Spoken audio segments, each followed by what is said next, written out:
Сәлем барлықтарыңызға. Бүгінгі раскладымызды қыздар сіздерге арнайтын боламыз. Әсіресе бойдақ қыздар, ажырасқан, яғни басы бос қыздар, басы бос емес қыздар болса да, алдағы уақытта қандай жігіт жолығады, қандай адаммен отношения жасаймын, болашақ жарыңызда болып қалуы мүмкін. Ол үшін бірінші бұл расклад сіздікі ма, сіздікі емес пе, бірінші характеристиканы көріп алайық. Өзіңізді ойлаңыз, тек қана есіміңізді, туған жылыңызды комментарияға жаза кетсеңіздер болады. Тек қана қыздар өздеріңізді ойлаңыздар. Сіз шықтыңыз. Сізді айтатын болсам, королева жезловый, өте активная, пысық, сезімтал, интуицияңыз жақсы дамыған. Знак зодиакаңыз бойынша арыстан болуыңыз мүмкін, мерген болуыңыз мүмкін. Егер де олай болмаса, сіз жаңағы өмірге бейім, активная, пысық, үнемі іс-қимыл қозғалыста жүретін қыз ретінде көрсетіліп тұрғандығы көрсетіліп тұр. Енді қалай айтсам екен қыздар, бүгінгі сигнификацияда сіз жаман привычкаңыз бар болуы мүмкін, немесе тез ашулану деген секілді кейбір нәрсеге әділ болмауыңыз мүмкін. Көбінесе қыздар общий расклад болғандықтан өздеріңізге керегін аласыздар, керек емесін алмайсыздар. Біреулеріңіз темекі шегулеріңіз мүмкін, анда-санда ішімдік деген секілді нәрсені ішулеріңіз мүмкін. Жаман привычка ретінде көрсетіліп тұр, және де кейбіреулеріңіз жаңағы запрещенный нәрсе, құмар ойын ойнау деген секілді, немесе сол запрещенный нәрсе өзіңіздің мысалға күйеуіңіз бола тұра басқамен жүру деген секілді. Яғни сондай дьяволский нәрселеріңіз бар болуы мүмкін. Яғни ол барлықтарыңызға емес, қыздар, дереу ұрысып жөнелмеңіздер комментарияда. Бұл общий расклад болғандықтан солай көрсетіліп тұр. Енді сіз қазіргі сәтте немесе біреуге қатты ашулысыз, сізге біреу нечестный болды, мүмкін сізді алдады, мүмкін соған қазір жамандық тілеп жатырғанда болуыңыз мүмкін. Кейбіреулеріңізге жаңағы магияның әсері де болып жатқан болуыңыз мүмкін. Магияның әсер етіп жатқан болуы да мүмкін сіздерге. Яғни үнемі жол болмау деген секілді нәрсе. Немесе сіз қазір ақшаңызды өзіңіз қатты сақтап тұрғандығыңыз көрсетіліп тұр. Қолыңызда қаржы бар және соны сақтап тұрсыз. Яғни әр нәрсеге жарата бермей деген секілді қатты ұстап тұрсыз қазір. Одан кейін кейбіреулеріңіз магиямен айналысып жатқан болуларыңыз мүмкін. Ритуалдар жасап деген секілді. Тек қана жаман емес, енді чистка, анау-мынау деген секілді нәрселерді жасап жатқан болуларыңыз мүмкін. Қыздар, айта берсем көп, уақытты құр өткізбей, сіздің өткеніңізде не болды, кішкене соны көре кетейік. Өткеніңізде белгілі бір ер азаматпен келіспеушіліктер болғандығы көрсетіліп тұр. Екеулеріңіз араларыңызда ұрыс болған болуы да мүмкін. Ол сіздің күйеуіңіз болуы да мүмкін, немесе ұзақ уақыттан бері жүріп жүрген жігітіңіз болған болуы мүмкін. Яғни сонымен қатты жаңағы ұрыс, мүмкін қол көтеру де болды өткен сәттеріңізде, яғни күйеуіңізден деген секілді, немесе жігітіңізден деген секілді. Яғни бір-бірлеріңізді түсінбегендіктеріңіз көрсетіліп тұр. Бұл жерде көбінесе сізді алдаған болуы да мүмкін, алданған болуыңыз да мүмкін, сізге өтірік информациялар айтқан болуы да мүмкін. Яғни көбінесе жаңағы сіздің тілектеріңізді орындаймын деп, мысалға үйленгенше асты үстіңізге түсті, үйленгеннен кейін уже бәрібір алдым ғой болды деген секілді. Өткеніңізде енді көрсетіп тұрғаны көбінесе сіз жұмыс жағына көп мән бергендігіңіз көрсетіліп тұр, барлығын активно пысық болып жасағандығыңыз көрсетіліп тұр, еңбек еткеніңіз көрсетіліп тұр. Және де сол еңбегіңіздің жемісін жеймін бе, жемеймін бе деген секілді қорқыныштар жаңағы болған болуы да мүмкін. Яғни сіз отбасылық керемет өмірді армандағандығыңыз да көрсетіліп тұр. Отбасылық өмірде керемет болғанын қалағандығыңыз да көрсетіліп тұр. Бірақ ойыңыздағыдай болмаған болуы мүмкін бұл жерде көрсетіп тұрғаны. Және де сіз бір қалай айтсам екен, яғни басқа энергетикалық ер адам түсіп тұр. Мүмкін сіз қазіргі сәтте ұзақ уақыт ер адаммен қарым-қатынас жасамаған болуыңыз да мүмкін. Немесе сізден жасы кіші ер адам қазір сізге жаңағы сізбен араласып жүріп, қазір малшанкіде, үнсіздікте болып отырған болуы да мүмкін жігіт. Енді қыздар, тақырыбымызға көшейік. Басты егерде бұл характеристика бұрынғы өткен сәттеріңіз тура келіп жатырған болса, комментарийға иә, бұл мен деген секілді, немесе плюс деген батырманы басып маған, чтобы мен де білуім үшін, сіздермен энергия болу үшін комментарийға да жазып отырыңыздар. Енді алдағы уақытта қандай ер адам жолығады, яғни болашақ күйеуіңіз демесек те, кейбіреулеріңізге просто тұрақты отношение қалау деген секілді болуы мүмкін кейбіреулеріңізде. Қандай ер азамат жолығады? Яғни сіздің қазір энергетикаңызда сезіп тұрғаным, сіз қазір көп нәрсені армандап тұрсыз. Көлігі бар, мықты, өзіне сенімді ер азамат болса екен деген секілді, жан жақты болса екен деп әртүрлі армандап жатырғандығыңыз көрсетіліп тұр. Қызығып та тұрғандығыңыз көрсетіліп тұр. Қазіргі сәтте сіз ер адамның вниманиясына мұқтаж болуыңыз да мүмкін. Айтып отырмын ғой, бүгінгі расклад жалғыз басты қыздарға арналады. Ажырасқан болсын.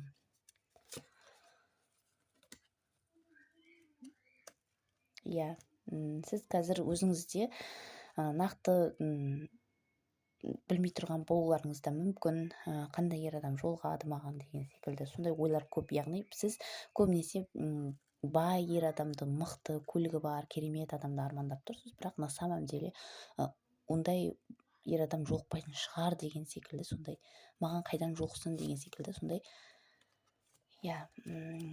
позицияны да көрсетіліп тұр карталарда сізде.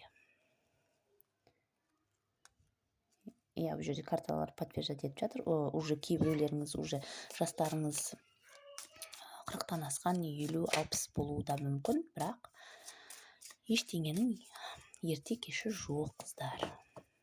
Енді қандай ер адам сізге жолығады екен? Өте әділ, дружелюбный, яғни адамдармен жақсы араласа білетін, жақсы қарым-қатынас жасай білетін, общительный, сондай ер адам жолығатындығы көрсетіліп тұр. Көбінесе бұл ер азамат мықты, қолында билігі бар, заң саласында жұмыс жасауы мүмкін, заңды жұмысы болуы мүмкін, немесе мұғалім, дәрігер деген, немесе шынымен де заң мәселесі бойынша жұмыс жасайтын адвокат, полиция қызметкерлері болуы да мүмкін, қыздар. Өйткені бұның араласатын кругы өте көп ер азамат екендігі көрсетіліп тұр. Өте активный, пысық.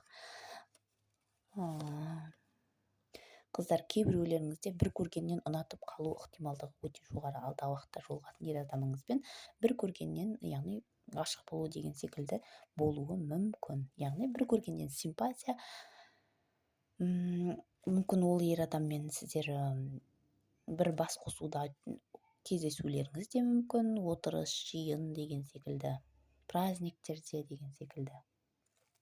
Немесе мысал ретінде сіз бір туған күніңізді бір заведениеге барып тойлап жатырсыз, және сол заведениеде жандарыңызда тағы біреулер тойлап жатыр деген секілді. Сол жақтан көріп қалуыңыз да мүмкін басқа кругтың арасынан деген секілді.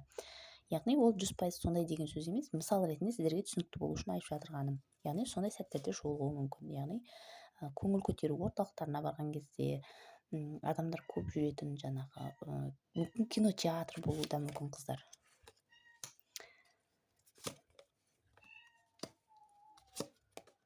Бірінші бір көргеннен ол ер адаммен жаңағы қатты общение жасап кетпеулеріңіз де мүмкін. Жігіт жаңағы шамалы өзін тоқтатуы мүмкін, сізбен жаңағы асты-үстіңізге түсіп деген секілді, өзін сізге қарамай тұрған секілді көрсетуі де мүмкін. Бірақ сізге деген жаңағы сезімі бірден ашылатындығы көрсетіліп тұр жігіттің. Бірақ ол жігіт бірден білдіре қоймауы мүмкін, қыздар. Бұл ер адам жаңағы көрсетіліп тұрған бойынша ешқандай король шығып тұрған жоқ. Соған қарағанда сізден жасы кіші ер адам болуы мүмкін.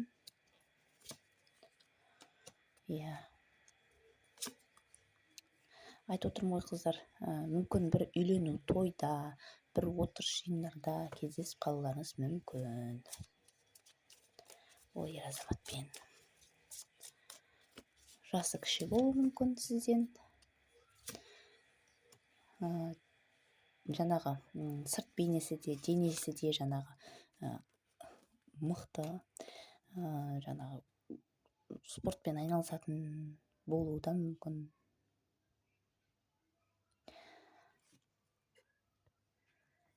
Спортпен айналыспаса да жаңағыдай мықты сондай ер азамат болуы да мүмкін. Яғни пысық, икемді, үй шаруасына да мықты ер азамат болуы да мүмкін. Жаңағы алып анадан туады демекші, жаңағыдай аюдай болуы мүмкін сырт бейнесі, яғни үлкен деген секілді, немесе жаңағы бұлшық еттері жаңағы спортпен жаттыққан сондай ер азамат болуы да мүмкін. Мүмкін ол ер азаматтың анасы болмауы мүмкін. Көбінесе чтобы сіздерге қыздар кейбіреулеріңізге нақты информация болу үшін. Бұл общий болғандықтан солай көрсетіп тұр. Анасы болмауы мүмкін, отбасы болмауы мүмкін бұл ер азаматтың. Ұзақ уақыттан бері үйленбеген бойдақ ер азамат болуы мүмкін. Яғни карьера қуалап жүрген ер азамат болуы да мүмкін.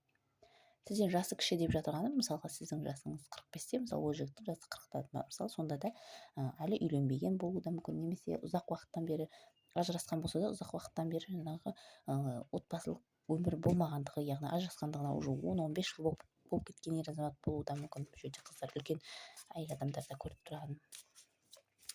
Ал егер жас қыздар көріп отырған болса, онда шынымен де жас сізден солай болуы мүмкін. Бірақ жастығына қарамастан бұл жерде отшельник картасы шығып тұр, өте ақылды, сондай мықты, ақылды ер азамат болуы мүмкін.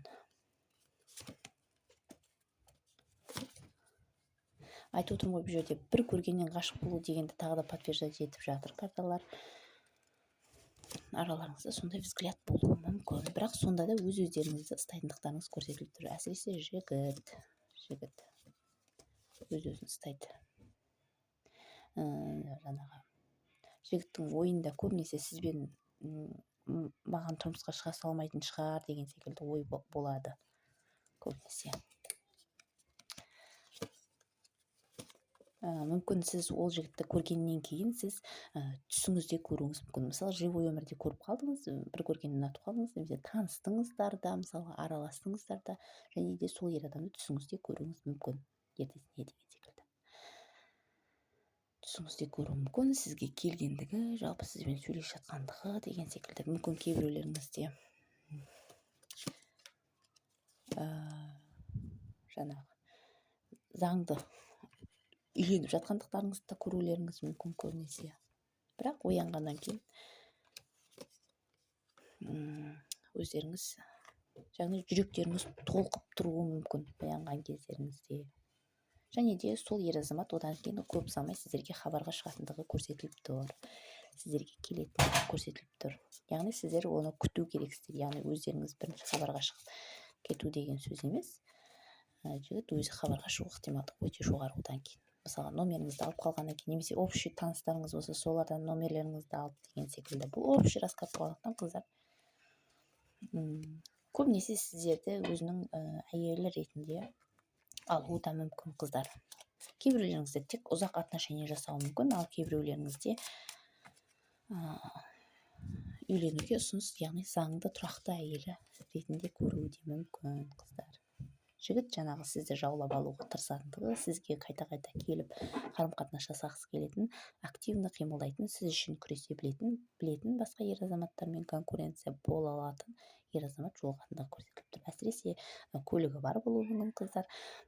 Сосын денесі де, телосложениесі де мықты, немесе денесі үлкен болуы да мүмкін. Егер де арық болса да, мысалға жаңағыдай бұлшық еттері жаттыққан деген секілді кішкене де болсын, сондай болу ықтималдығы өте жоғары. Қыздар, жеке көргілеріңіз келсе, WhatsApp номеріме жазсаңыздар болады. Менімен бірге болғандарыңызға рахмет. Ұнаса лайк басыңыздар, комментарий жазыңыздар. Сау болыңыздар.